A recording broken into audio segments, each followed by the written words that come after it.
This episode of Showbiz Chicago is sponsored by Perillo BMW, Chicago's largest BMW dealership, located at 1035 North Clark Street in Chicago.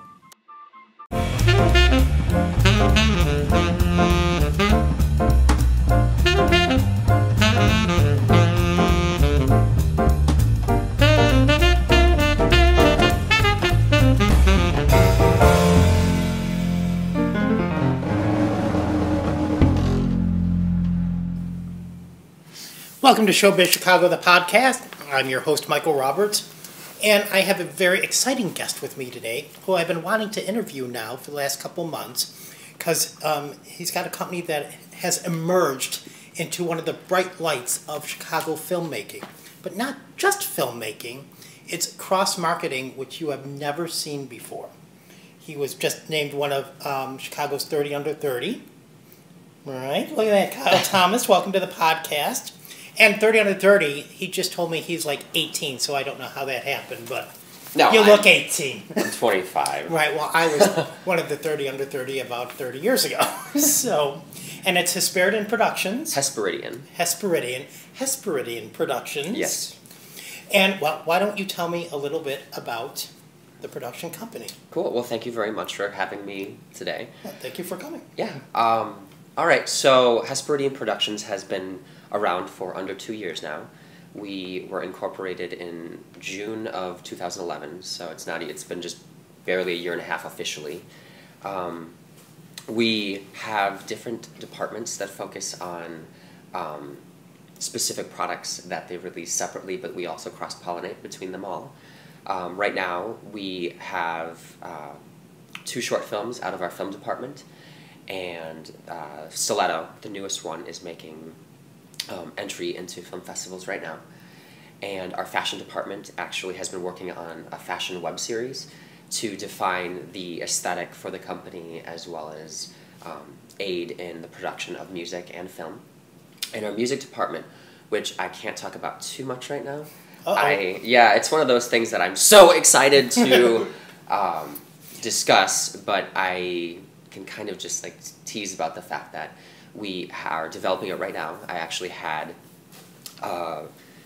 taping a video yesterday that we did, and it's all about launching the music department, and the plans are really exciting, so I'm looking forward to going public with that in 2013.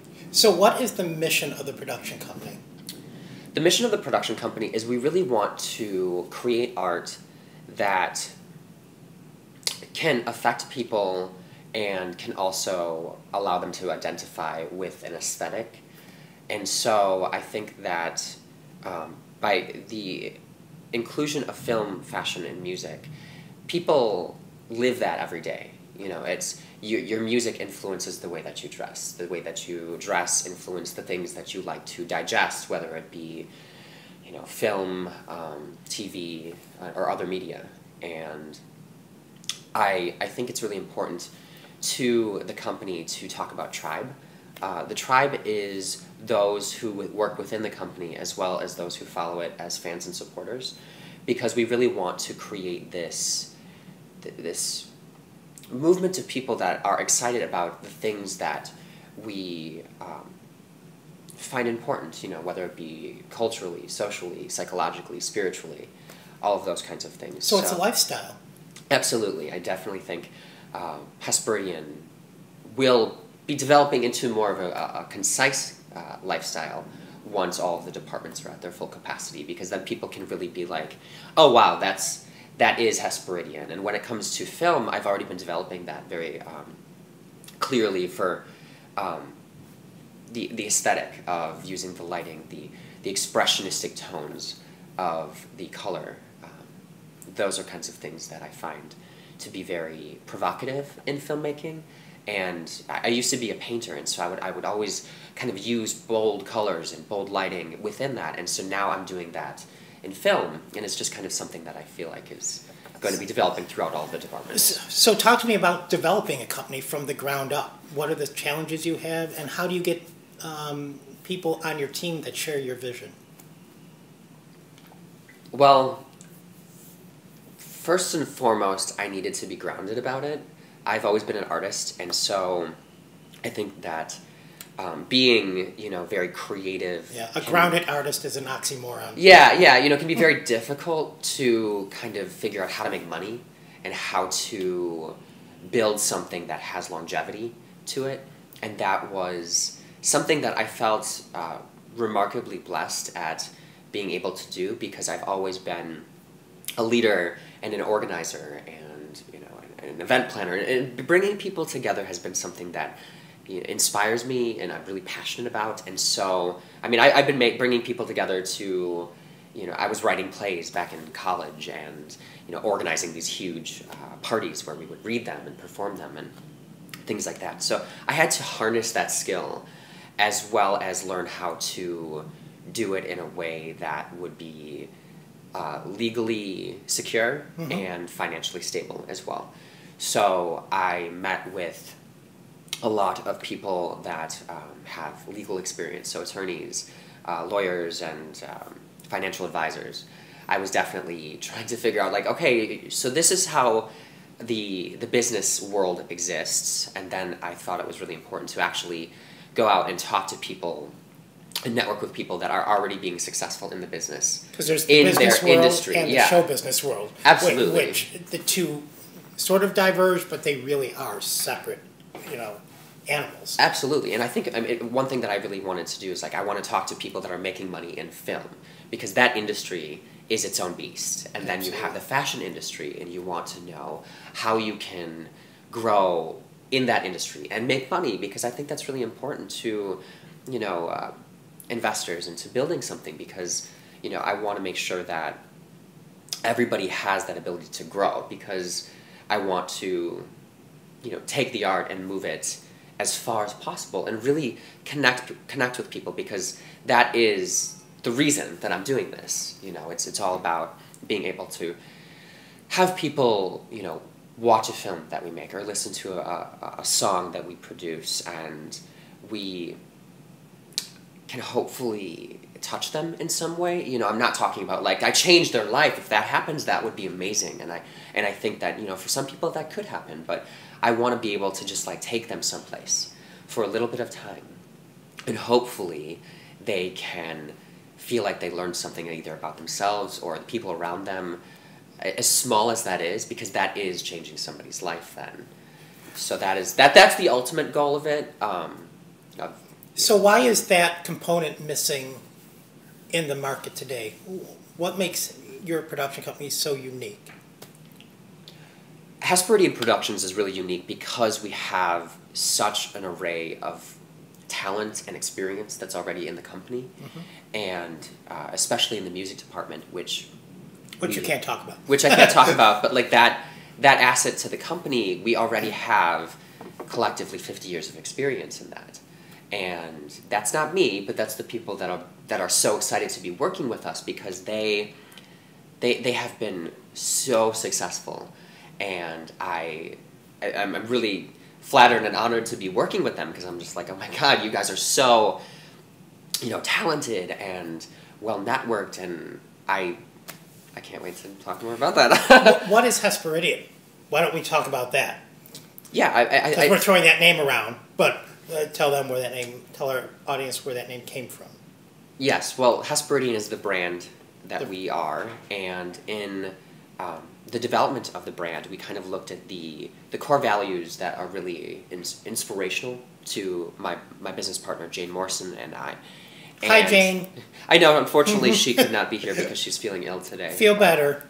But I'm really blessed to be working with her, because we just kind of have the same idea of what we want to do with our art and how we like to incorporate certain things into it. So, for instance, mythology, that's something that we've always really been inspired by throughout our lives.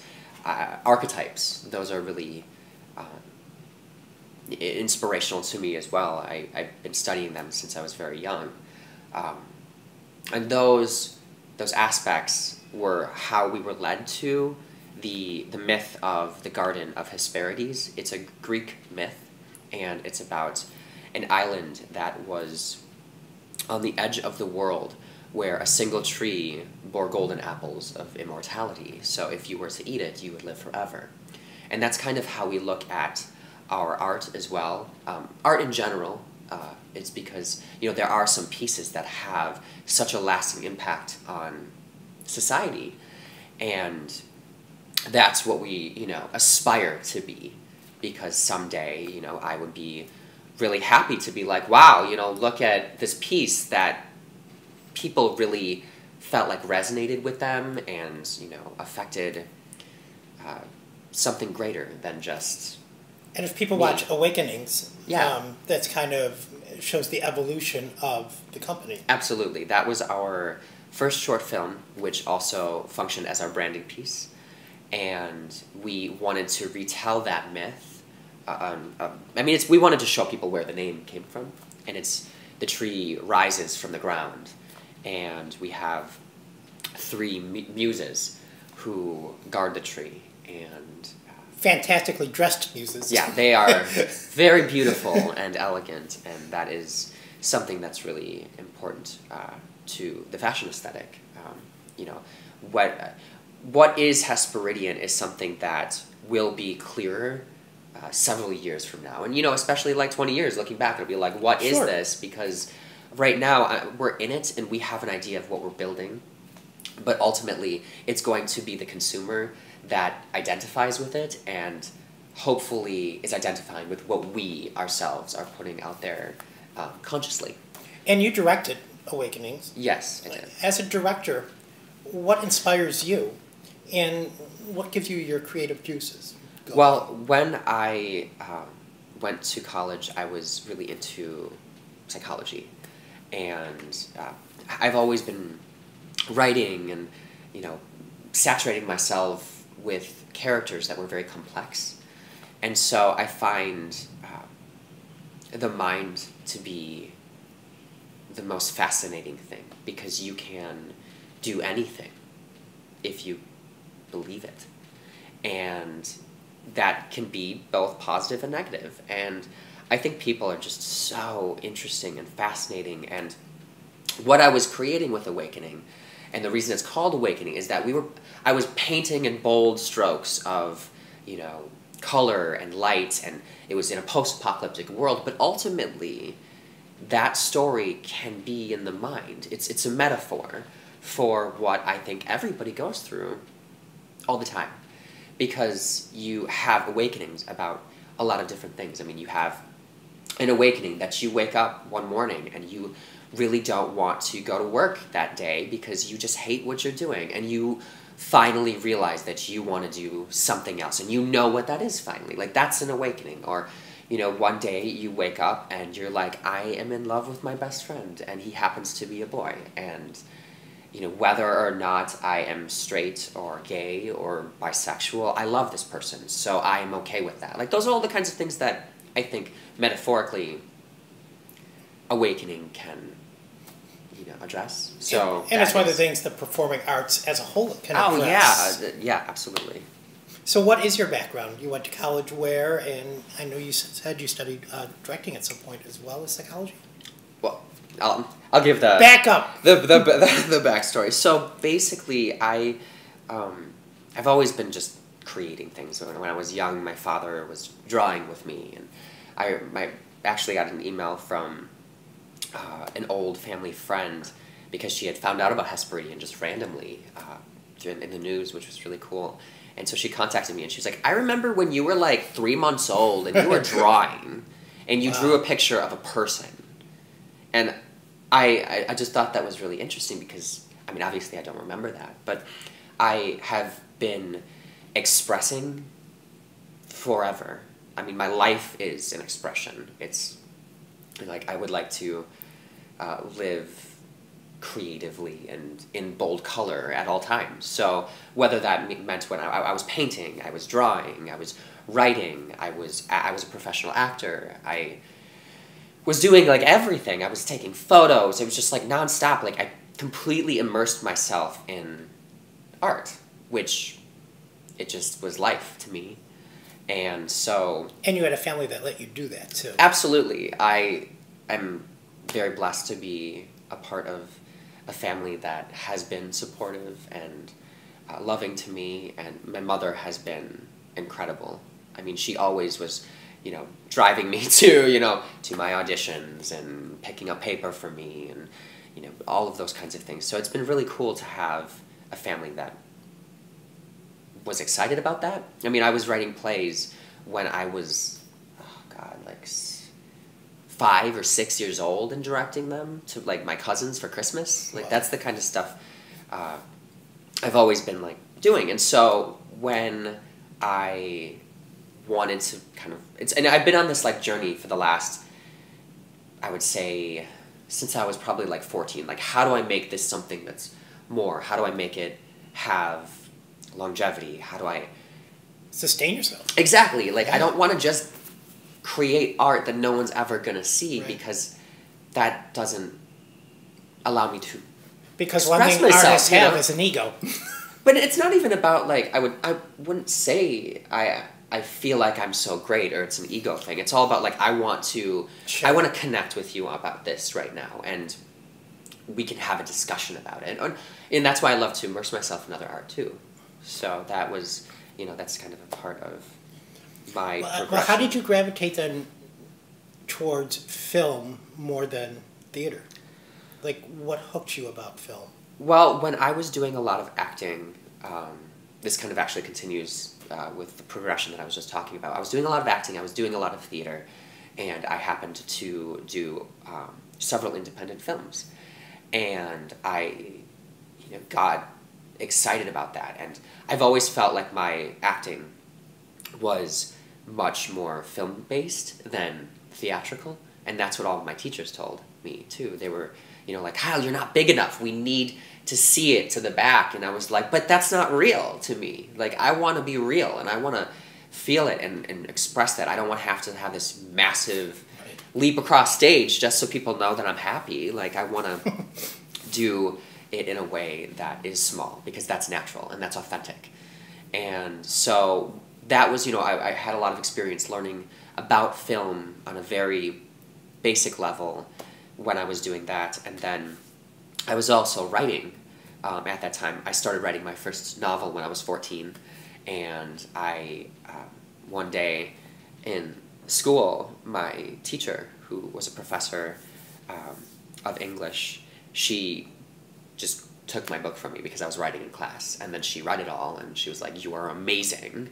I want to teach you how to do this even better." And so I was like 14 when this was beginning, so like I had a lot of, you know, it's always been about story for me, and so I, you know, was taking these talents and utilizing them, and then I decided that I wanted to go to college. I went to Loyola in Chicago for 2 years, and originally I was a psychology and theater major.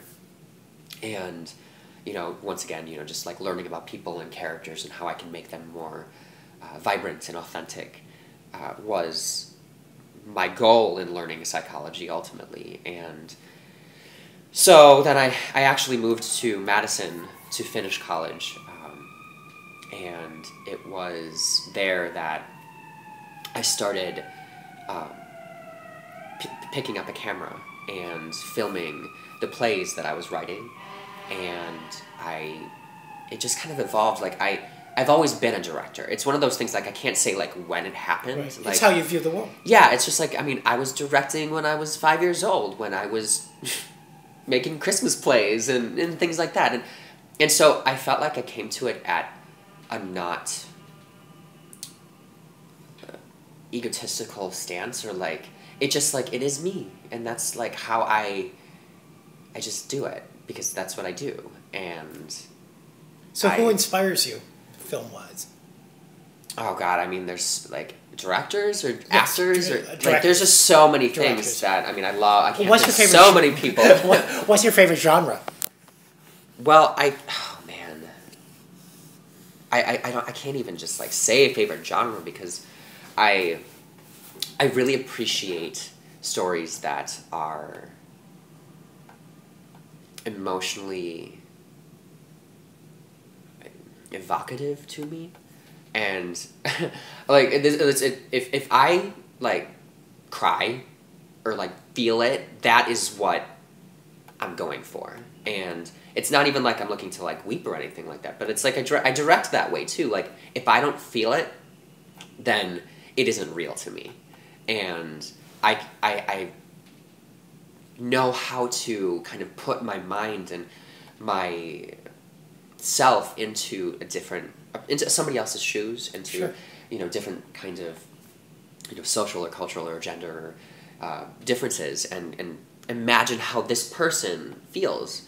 And like I remember when I was directing a rehearsal for Stiletto, the script in itself was really great, but when these actors came to life and they just had this moment, and I just like bawled my eyes out because I was like, oh my god, that was so real. Like I feel you and I believe you. And so I think that's, rather than saying what genre is my favorite, that's probably my most concise answer that I can truth. give. Yeah, I truth. mean, there's things that I can't wait to direct because I get to do different stylistic things. Our next project is a feature film, and I'm so excited to be directing my first feature film. And it's a romantic comedy, and I came up with the idea with the tribe, and it's just so... It's really moving, and I can't talk too much about that right now because it's kind of in development, but it...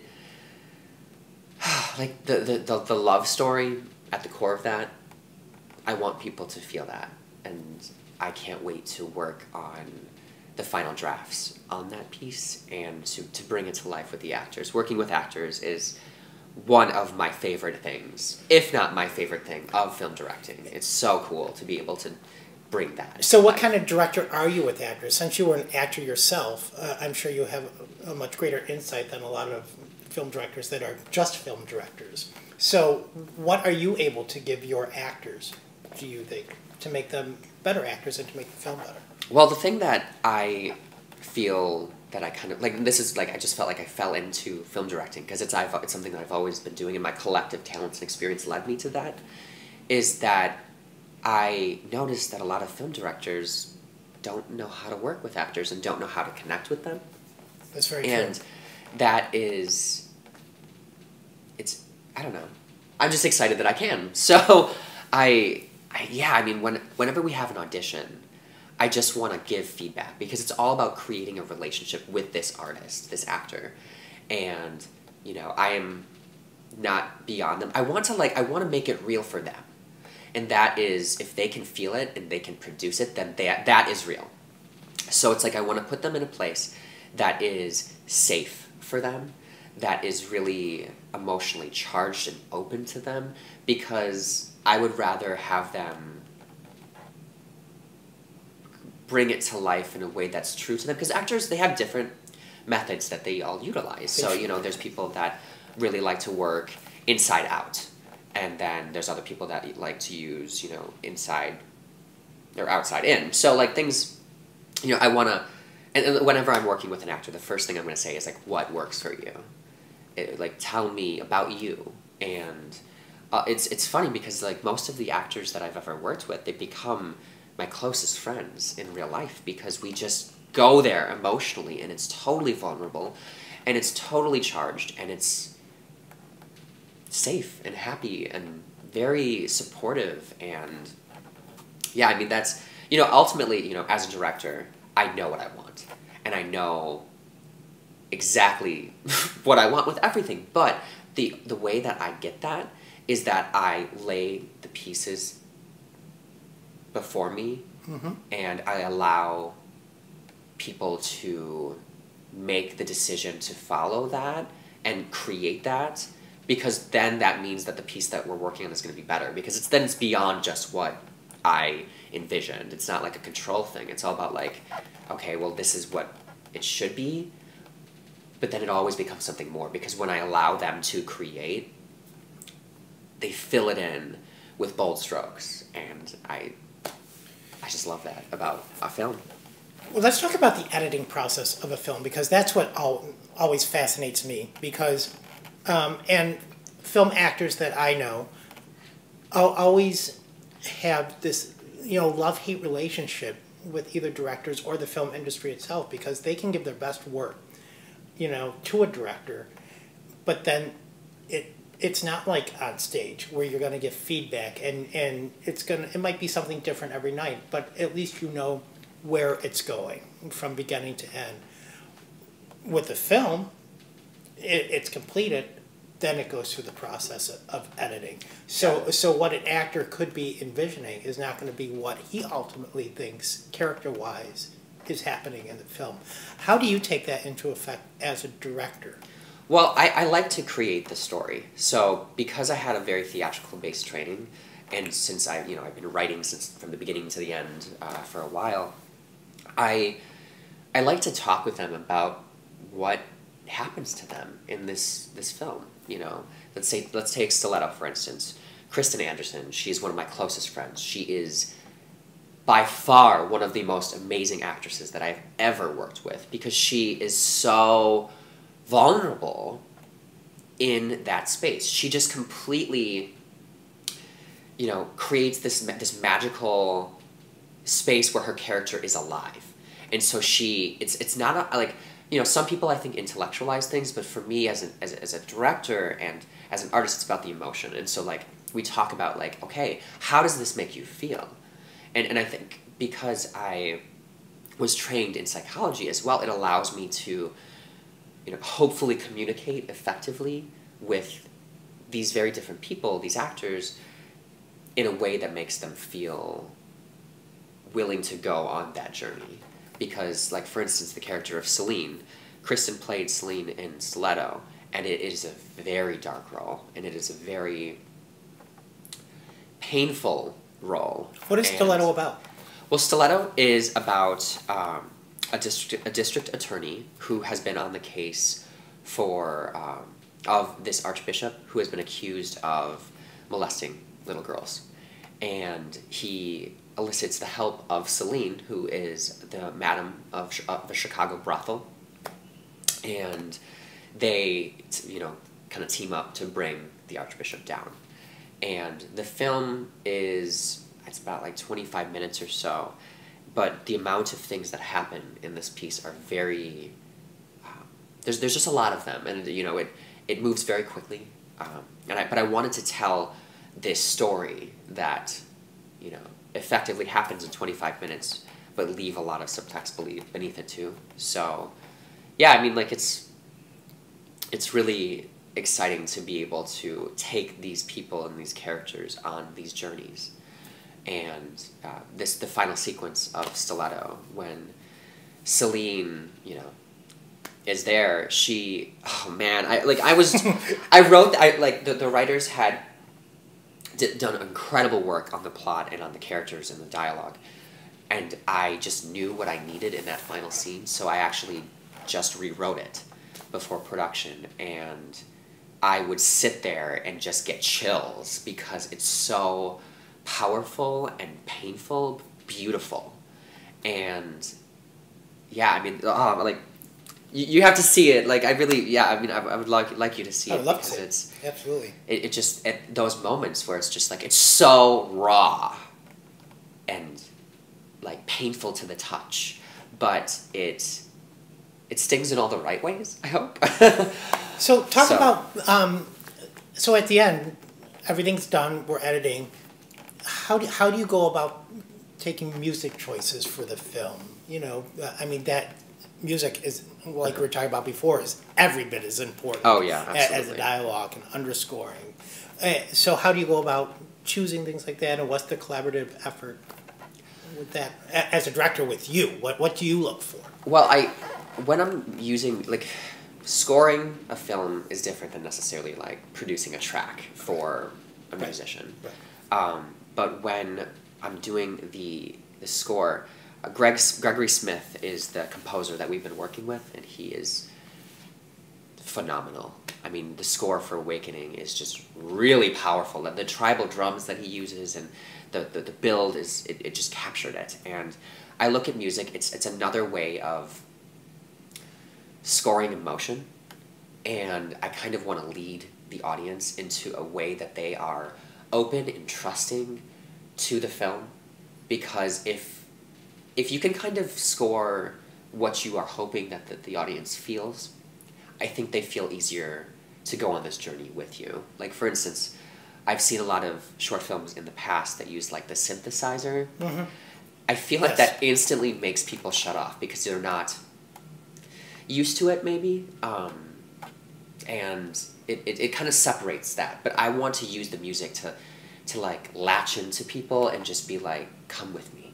And I use themes a lot. Like Celine has a theme in Stiletto, and it starts the film and it just like gives me chills, and yeah, just that weaves through it. Now, see, that's the theater aspect too.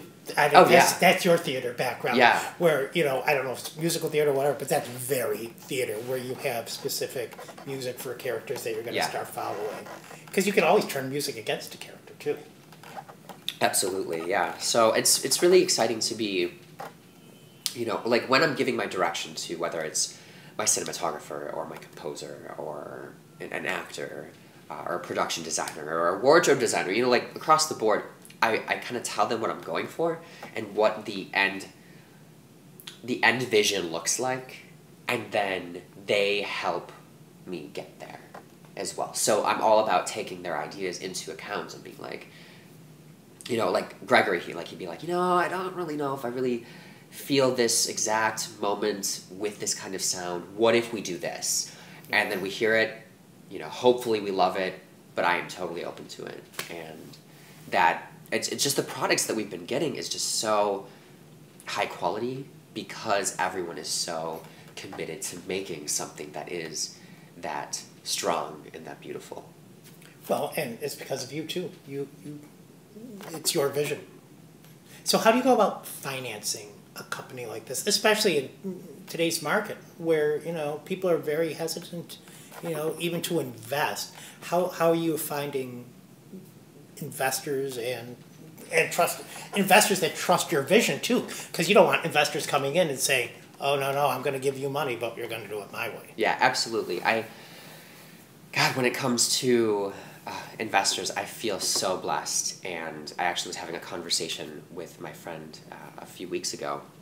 And she was like, Kyle, you are so successful and so lucky and so, like, you have people that, you know, are able to, you know, fund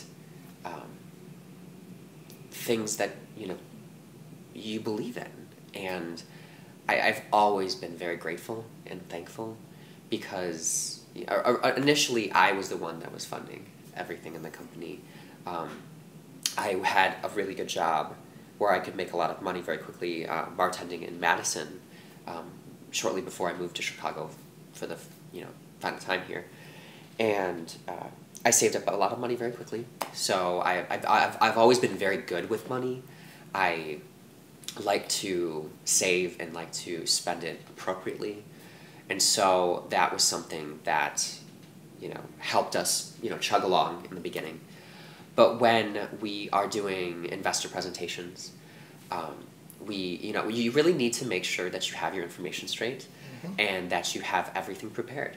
Because if you are not able to, you know, make a very clear plan of, you know, investor returns or how you are going to make money, the streams of income that you know, can be potential or can be more reliable, those are really important.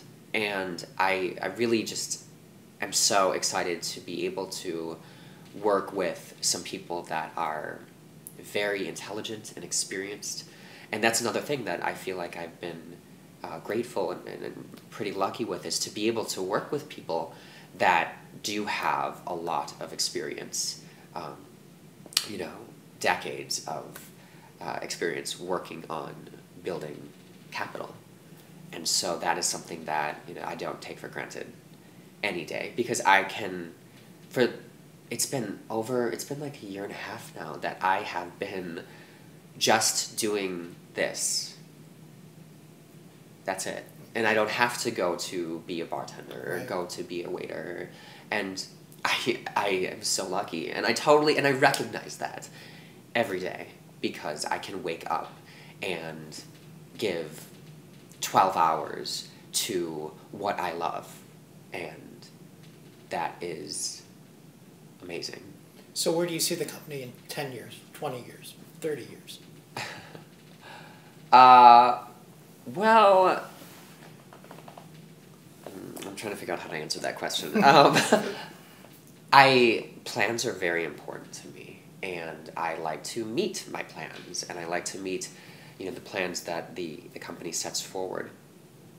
In 2013, we are looking to launch the music department, as well as launch our first feature film. So I know that's going to be happening, and by the end of this year, 2012, we will have 3 feature films in development. And so for me, it's all about like making sure we build appropriately. I don't want to move too fast, right, but I don't want to lose any momentum, because we're gaining momentum right now. And I'm being contacted by people all over the world, and it's so cool to be able to be like, oh yeah, I know this this guy Darren in Australia that really loves Hesperidian, and he tells all of his friends about it, and that's cool, and to be able to have support on, a growing scale like that, that I envision that Hesperidian will become a major force in the entertainment world if we maintain the momentum and maintain the incredible staff in the tribe that we have working with us, because the reason we are moving so quickly is because we have such awesome people that are working with us every day. And so that's like literally every day I wake up and I'm like, I am blessed. Thank you, divine. Whatever's out there, you are alive. And that, yeah, there's so many exciting things that we have planned. So like I want to have the next 5 years of feature films planned out. When music launches, that's going to be pretty wild. So we have a lot of things that'll be happening with that. I do know that my business partner would really love to move into doing a television series. 5-10 years down the road. She's a novelist, and she has some really exciting work that she's produced in the past, and she's always, seen it for the TV. So, I think that's something that we could work into. But I think there's so much changing in the world every day. So to be able to say where we'll be in 10 years, or 20 years, or 30 years, you're never really going to know. So That's very true. Yeah, right now, I want to make sure that we have our plans for the next, 5 years as structured as we possibly can. And then when we reach that, keep building, So it's like, we reach one level, and then it's like I can see a little bit further than I did before. It's like when you're climbing the mountain. It's like I can, we're at 10% now. Okay, now I can see some trees, So it's like I can see as far, but like when we are at the top, I don't think we're gonna want to like just stay there. I feel like we'll want to fly, like we'll want to just keep growing, and we'll like and if we can't fly, we'll invent something that can fly off the top of this mountain. I don't know if that metaphor made any sense. It did, but it did. Yeah, it's one of those things that like I want to just trust where we're moving. Now, can people submit scripts to your company? Absolutely. Is that we right now we are having a nationwide screenwriter search, which has been very very fruitful, and we're getting incredibly talented screenwriters to submit, and it's kind of been that way too. When we were looking for cinematographers, because we've already been trying to cultivate who we want to shoot the romantic comedy, because it's a very specific style and feel and tone that I'm going for. And we're having people that are working with very famous celebrities that want to work with us. So like that's the level that we're already kind of attracting attention. And so yeah, I definitely think that we will have some great scripts to digest by the end of the year. we're looking for a writer to take Stiletto and make it a feature. We have some ideas about what we'd like to do with it, but at this point in time, our attention is focused on other things. So that is kind of a goal with that. And then the third project, I have this idea of what I would like it to be, but it's not confirmed, so I feel like I would get chastised if I speak about it. Not a problem. So, yeah. Well, we'll do many more podcasts follow up with you. Sure, that'd be great. And how does one get a hold of you if they want to submit? Well, our website is www.hesperidian Productions. Come up on the screen there. .com, yeah, and our Facebook page is where we release a lot of stuff. So yes. I really recommend people to like us on there because we update news every All day, the time. every day, and it's not. You update as much as I do on my website. Yeah, I mean, and it's not the same news; it's new news. Yes. So it's we're cycling a lot of things. We want to produce as much content as possible, so people can engage with us, and those are the best places to kind of search for us. That's what's so great about your company, though, Kyle, is that it is so interactive with your fans. I mean, that's what's so amazing. I mean, you respond. It's just that's what's going to make this company into the stratosphere.